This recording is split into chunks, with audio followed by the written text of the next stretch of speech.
Welcome back, guys. Today we're going to be dealing with, it's called entity codes.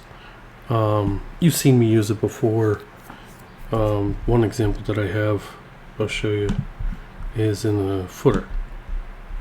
If you go down to the footer, where is it? Do I have it on this one? Oh, I don't have a footer. Do I have a footer in this? No, I could show you a footer. Let's add a footer. We'll do it, I guess, right here.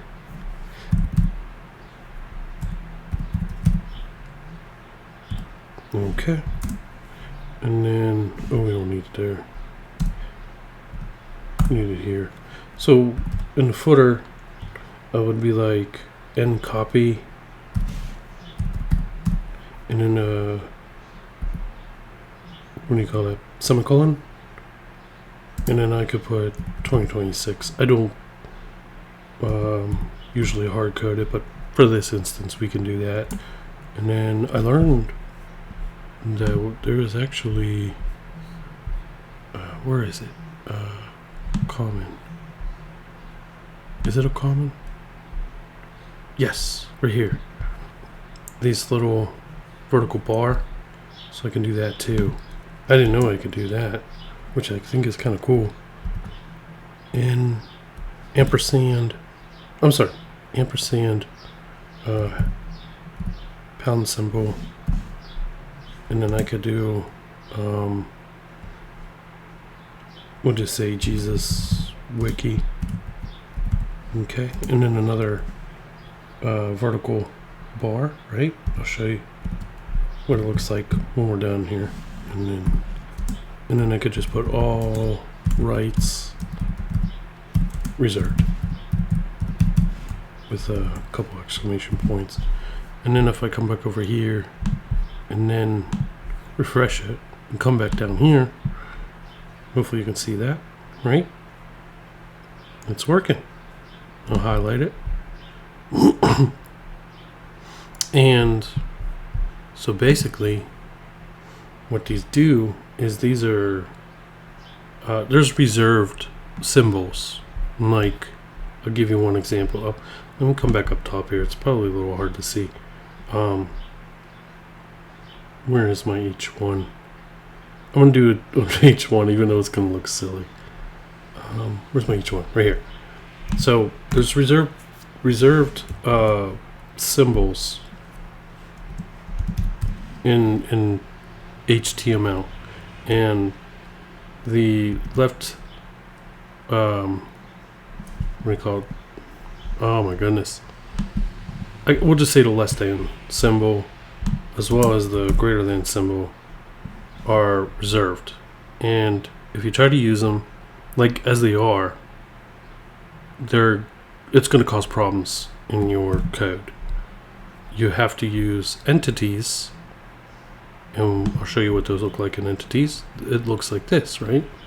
There's either an entity name or entity number. You can use either or, but there's the less than or greater than. So if you want to use the less than or greater than symbol, you got to go and use an entity code, because there's a lot of things that are reserved. I mean, this is used, as you can see, to open and close tags. So this probably thinks it's a tag instead, and that's why it's red. That's why it's not a good practice to use the actual symbol. So if you want to use the symbol, you want to use an entity code. So there's the left less than. That's why it's LT, and then you'll have NGT, which is N greater than, right? Oh, I forgot to put the semicolon. Always remember the semicolon. You'll know, well, for me, I don't know if it'll change colors for you, but for me, I know it's working, and it changes to this orangish red color. So we could put what here? 1. No, we don't want 1. Let's say 10 is less than 20,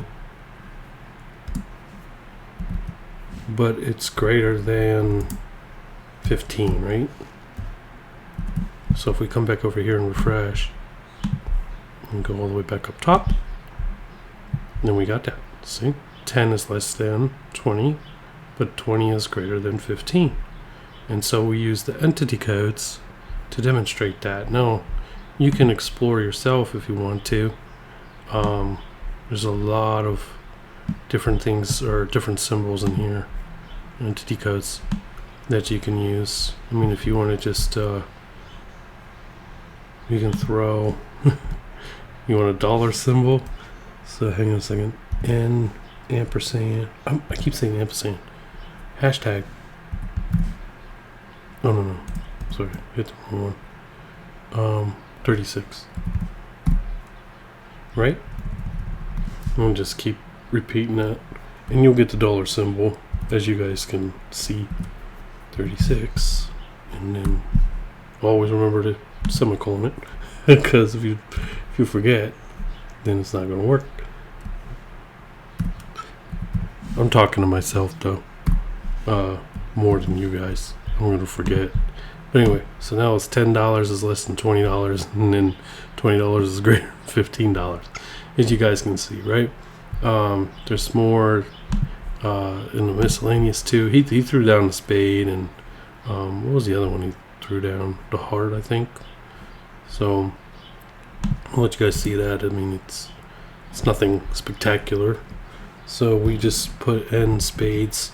You can either type it out, or you can put this entity number, and it'll work either way. There's no like right or wrong way of doing it. We'll do diamonds. I feel like diamonds today. And DIAMS. Did it work? Okay, there it is. And then there it is. Spades and diamonds. So yeah, that's entity codes. That's how that works. You guys go ahead and try it out, mess with it. The website is entitycode.com, and this will bring it. There's more to the entity code thing too. There's a whole lot more. I mean, you can go on this website, or you can go to this website, and you'll get a whole bunch of entity codes. I mean, it just goes on and on and on and on.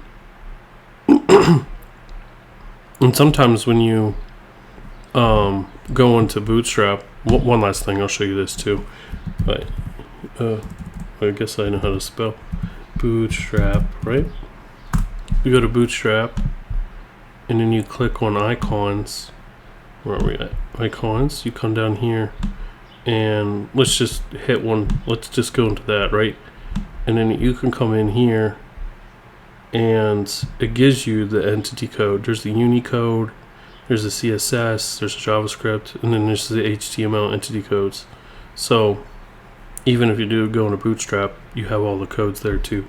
So you are not limited on how you can find these things. These are everywhere. And if you want to use them in your coding, this is all. Was this Greek? Hebrew? No, it's Greek. It's got to be Greek. Some of it's Greek. Like that's Greek. But yeah, if you want to use it in your coding, go for it. I use it in my coding all the time, especially in the footer, as you can see. For those that have watched previous videos, you see me use this constantly, but I don't hard code it the year in. When I'm doing PHP, I allow the code to pick it up from the computer's what do you call that, motherboard or whatever, and it just knows. So, and then the good thing is you don't have to go back and manually change it. When it's 2027, it'll automatically change over, or if you even put the date in, it'll change the whole date, which is cool.